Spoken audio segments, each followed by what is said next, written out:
Hello, I'm Mia Malan, the editor of Bekisisa, and in today's podcast, we are talking to Dr. Tlaleng Mofokeng, who is a medical doctor in Johannesburg, and she's also the vice chairperson of the Sexual and Reproductive Justice Coalition.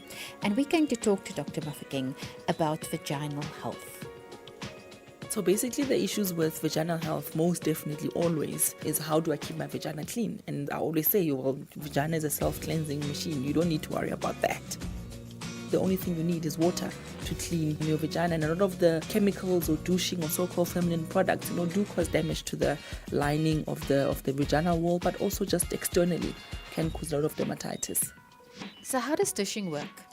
So douching is a practice which is actually too common for my own comfort, where women use products. So some people use betadine, some people use Savlon or Dettol, some people use salts to dilute in the water, and then they thoroughly scrub the vagina.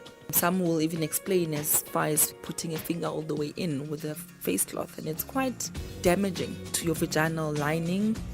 Why is it damaging? It's damaging to the vaginal walls because the vagina is a very specific environment with a very specific pH. And the vagina normally controls that itself. It sorts that out without you even knowing. And if you disturb the pH balance, you're going to be prone to infection like bacterial vaginosis. You're going to be prone to things like thrush, which can be difficult to treat, especially if it's a continuous habit of, engaging with douching. And again, of course, that's going to lead sometimes to the microtase if you are physically putting objects in the vagina to try and clean them. And those microtases can heal in scarring, causing dry sex, painful sex. So it's very much a bad thing. Could that in exchange again make you more vulnerable to contracting sexually transmitted infections like HIV?